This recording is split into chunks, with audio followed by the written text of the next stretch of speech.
Views expressed on this program are those of the hosts, guests, and callers, and are not necessarily those of this station, its management, or other advertisers. You're listening to Transformation Talk Radio.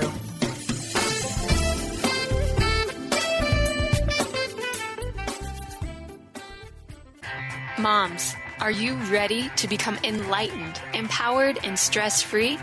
Well, get ready because you are about to tune into vibrant, powerful moms helping everyday women create an extraordinary life with Debbie Pokornik. Each week, Debbie discusses topics to help you become self-aware, inspired, and on track to create the life you crave. It's time to stop settling and start thriving. And it all begins now on Transformation Talk Radio.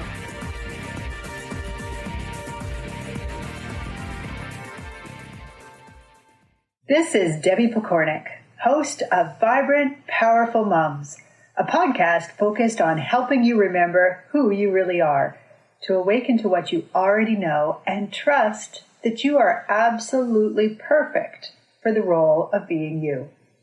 My goal is to help you realign with your vibrant, powerful self so that you can fully enjoy the life you have come here to live. Today, I'm going to talk about pleasure, and specifically some of the ways you might bring more of it into your life. I've already mentioned a few times why pleasure is so important, but in case you missed it, our feminine energy is fed through pleasure. So if you want to be a vibrant and powerful being, you absolutely must have a good amount of pleasure in your life. It recharges your batteries. It helps you burn off stress. And it makes life so much more fun. I find it quite disheartening that so many of us, and myself included not too long ago, are so disconnected from pleasure. What I mean is, we don't necessarily know what truly brings us pleasure. I mean, most of us could recite a quick list if asked, something like, well, my kids bring me pleasure most of the time. Getting outside brings me pleasure. Watching my show, I'm really into The Voice right now. That brings me pleasure. Now, while I don't doubt that you love your kids, they don't always bring you pleasure. In fact, they're part of the stress-causing piece of the equation, and in many cases add to why you need more of this in your life. In other words, that list isn't really well thought out, and it isn't going to help you recharge your batteries on a regular basis. So let's talk about the fact that we need more of this pleasure in our lives. It's interesting that many, many people believe pleasure is something that should only be indulged in once all the work is done. Think about what you do just for the pleasure of it. How often do you do it? Where does it fit in on your priority list? Is it way up there like, oh, I need to get me some pleasure?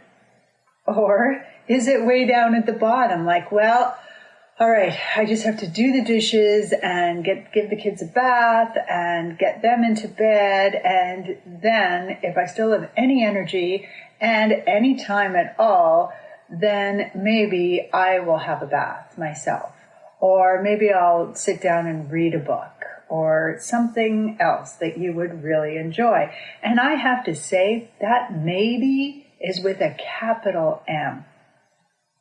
Now think about how you feel when an opportunity to do something for pleasure comes up. Like perhaps, like so many others, you focus in on the price. How much is it going to cost? Then you look at your bank account for how much extra cash you happen to have, and allow that to make your decision as to whether or not you participate. When you do that, what often comes up is, I can't afford it. Or, if you can afford it, you might think about the time commitment. Ooh, can I really squeeze this in? Perhaps you run it by your significant other and use their reaction to determine whether or not you should pursue the idea further.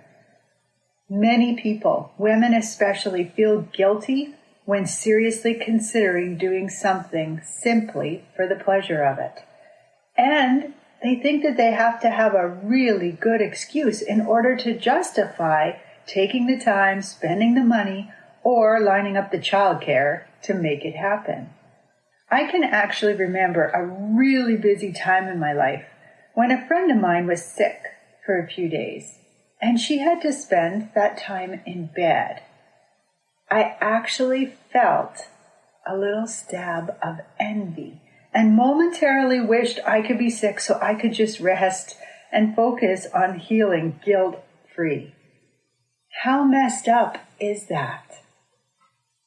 Since then, I've shared this, what felt like a really shameful secret, in conversation with other women, and I have been amazed at the number that admitted to something similar.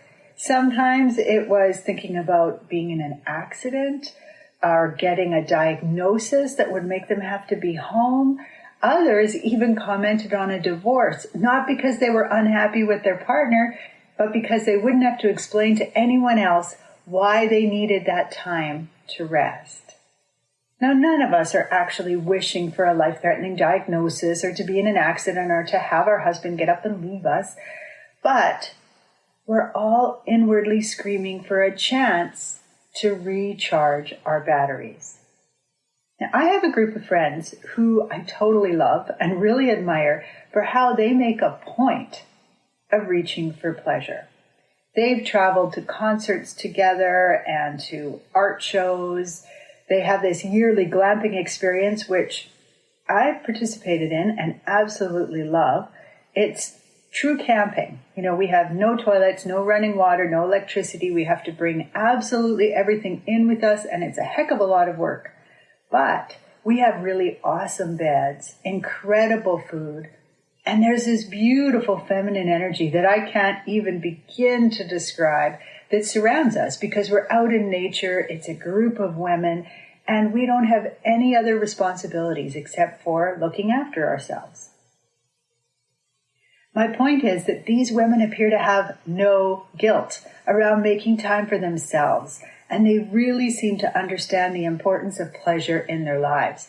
And you can see that in their demeanor, in their eyes, and in how good this feels for them and how much this helps them to be the people that they are. So, if you don't want to end up with something untoward happening to you and you're feeling this kind of bone-deep weariness, it is absolutely imperative you take charge and insist on bringing more pleasure into your life on a regular basis.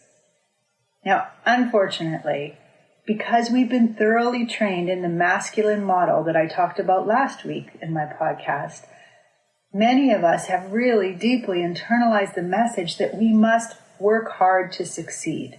Notice these sayings: the early bird gets the worm. Only the tough survive. Work hard, play later. I've also heard it said, work hard, play hard. Money doesn't grow on trees, so you better get planting. Work through the burn. A mother's work is never done. You can sleep when you're dead.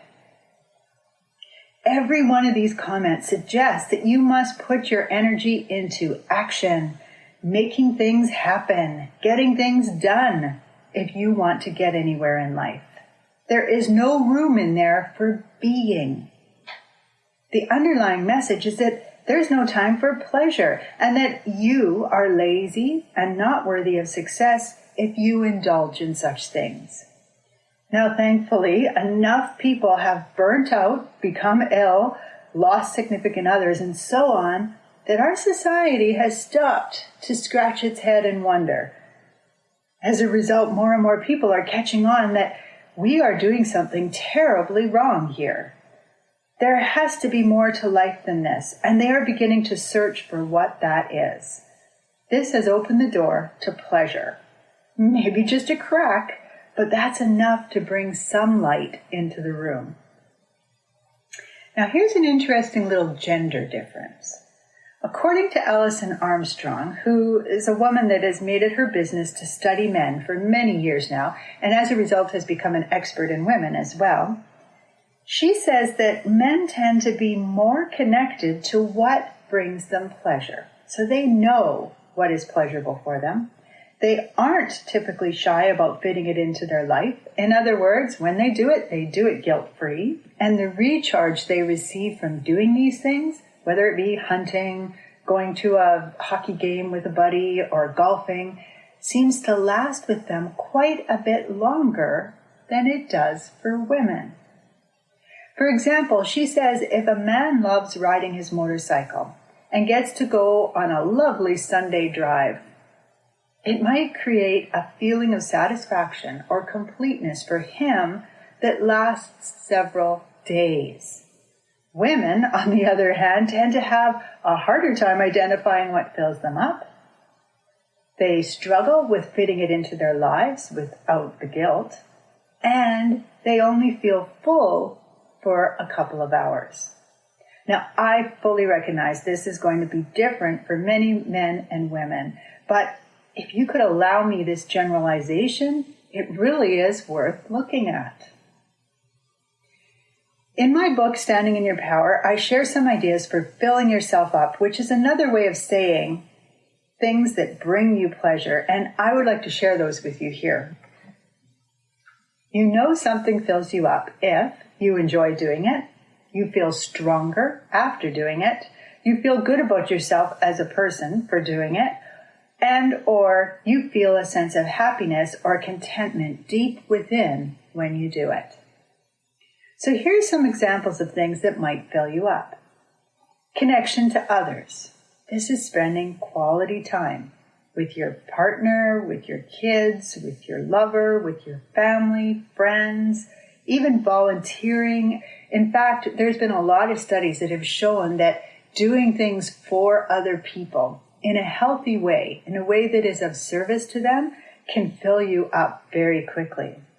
It's important that you feel allowed to be your true self with all of these people. So don't do it with a sort of fakeness. Don't do it because you feel that you have to do it. Or don't pretend that you're enjoying yourself with these people, because that's really not going to fill you up. You need to be able to be yourself, be authentic, be real.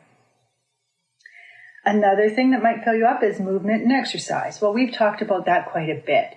Movement is extremely important for all of us, especially for women. And I think the especially for women comes in there because we just have so much going on. It's so easy to get to work, to sit down at our desk and then sit there and try to get things done. But when you feel stuck, when you feel unfulfilled, it's possible that movement is what you need. So dancing, swinging, yoga, running, aerobics, sex, biking, massages, swimming, these are all things that might bring you pleasure. Music is another thing. Singing, drumming, listening to music, playing an instrument, humming, all of these things can help to fill you up. Touch or energy work, like massages, foot rubs, pranic healing, Reiki. Don't worry if you don't know what some of those are. What matters is that you recognize that there is a lot of different things that involve working with the energy on your body that can be very helpful and feel really beautiful. Currently, I'm doing some energy healing work with a man named Emmanuel Dagger, and it's virtual. I mean, he's doing the work from somewhere else in the world. I'm not even sure where he is, but I suspect he's in the States. And I can feel it. It feels beautiful. I feel so good when I'm done working with him. And it's all done via a recording and a virtual experience. Quieting the mind is another great way to fill yourself up. So this might be having a relaxing bath, meditating, daydreaming. You know, daydreaming has been put in a category of time wasting, which of course fits right in with this conversation about pleasure.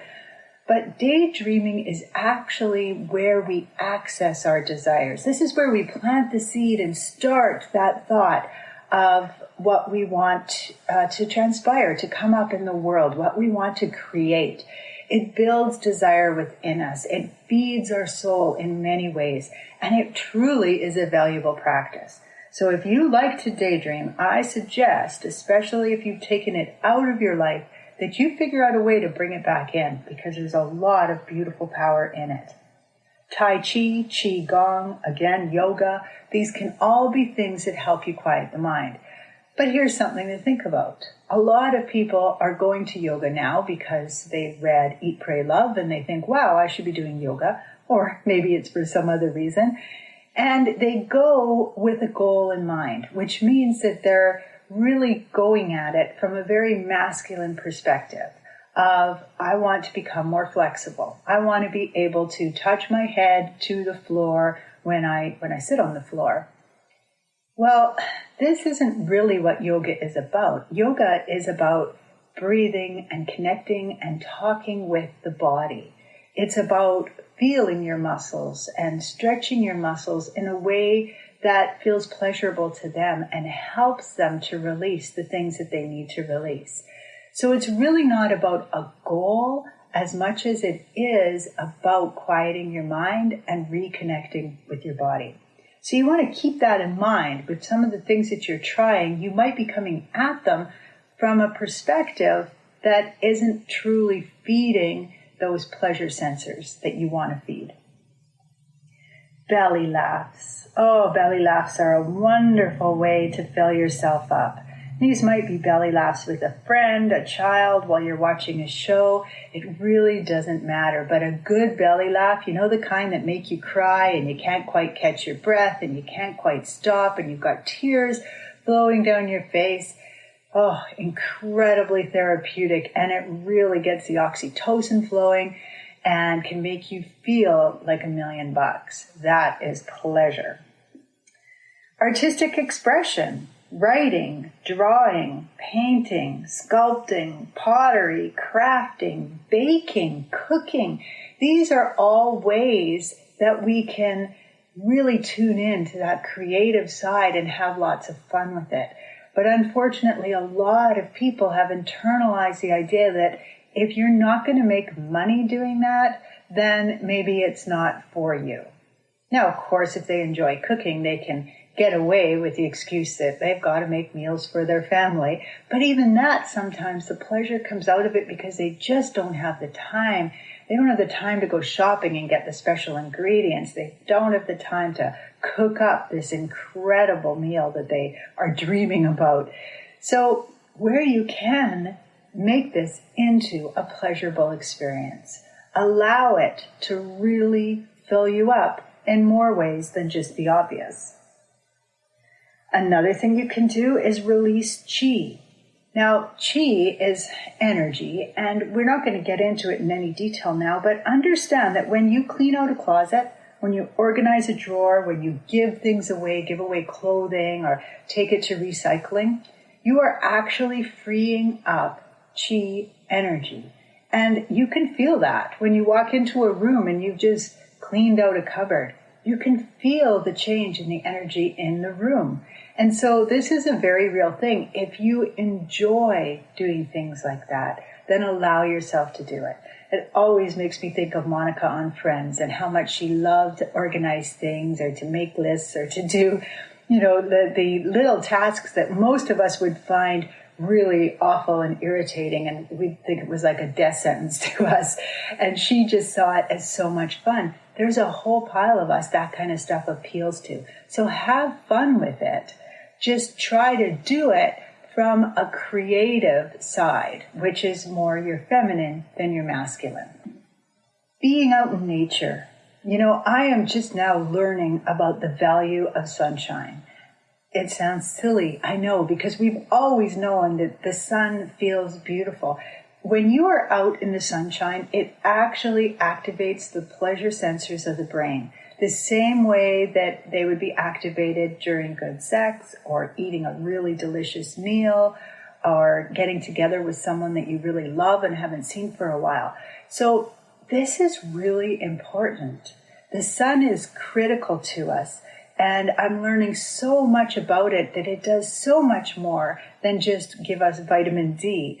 And so my instructor right now, Ari Witten, is actually saying that in a few years, he believes that this advice to stay out of the sun, to slather on sunscreen, to cover yourself up and beware is actually going to be considered the worst piece of advice we've ever been given in the area of health.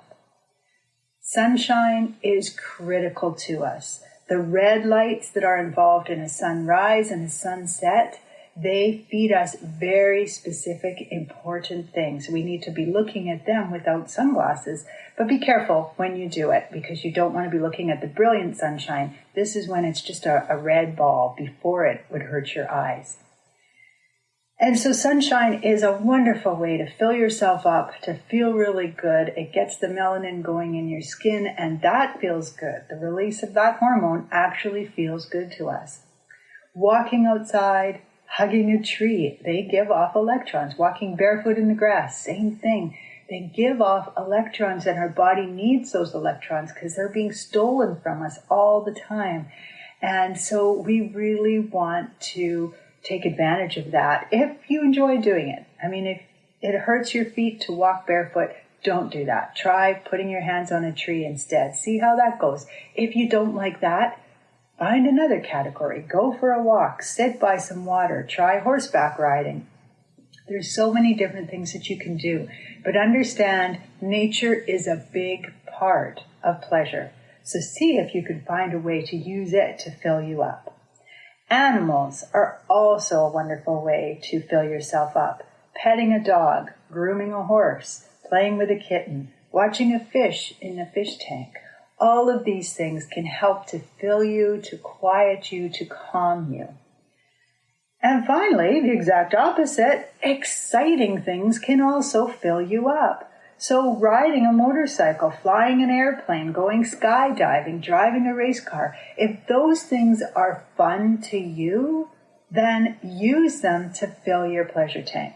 If they're not fun to you, if they just scare you or totally turn you off, then don't go there. Look for the things that fill you up.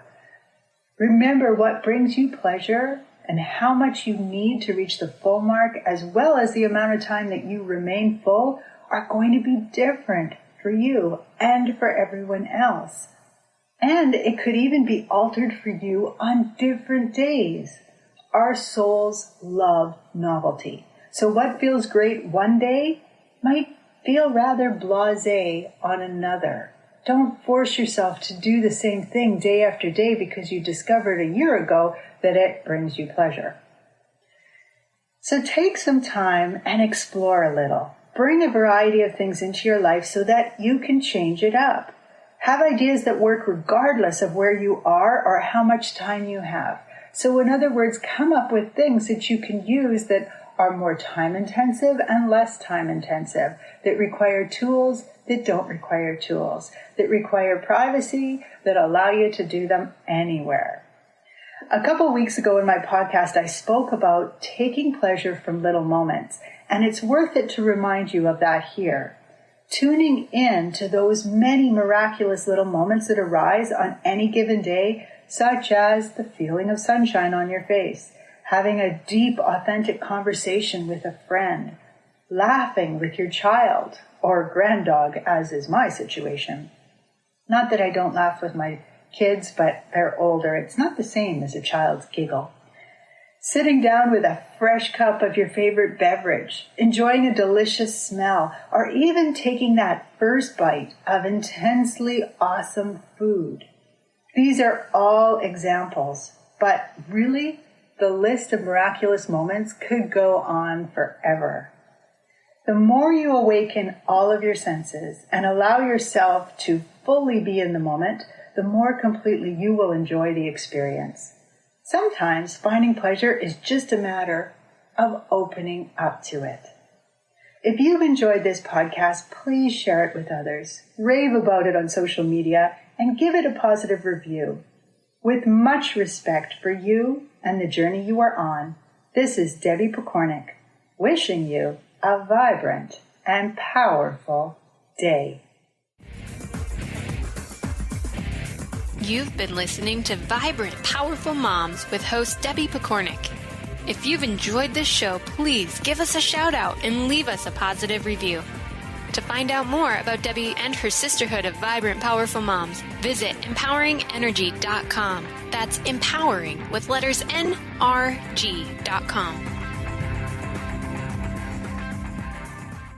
This is Debbie Pokornik with a moment for standing in your power.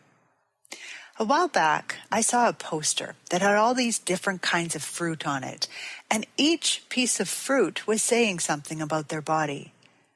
"I'm too short," says the strawberry. "I'm so hairy," states the kiwi. "Why am I so big?" asks the watermelon. "I hate my skin color," exclaims the orange. "Why am I so wide?" questions the pear. Now, there's many other kinds of fruit on the poster, and they're all complaining about the very thing that makes them special. And as soon as I saw it, I right away started thinking of us and our bodies and how often we feel like we're just not good enough the way we are. It truly saddens me, especially for women, that we've been taught to dislike the package we come in. Even girls whose bodies haven't finished maturing will complain of being too big or needing to diet or not tall enough. Parents are forewarned about childhood obesity, and they're told their kids are not active enough, that they're sitting too much, that they're playing too many games, and that we should all be very alarmed. There are plenty of problems with the processing of food and how we are nurturing our bodies, but the biggest problem of all, I believe, is the attitude that we have created towards the female body. Now, of course, this is not exclusive to women anymore, but I don't think that's cause to celebrate. Your body is your temple. It allows you to exist in human form. It is something to be valued and appreciated no matter how it looks.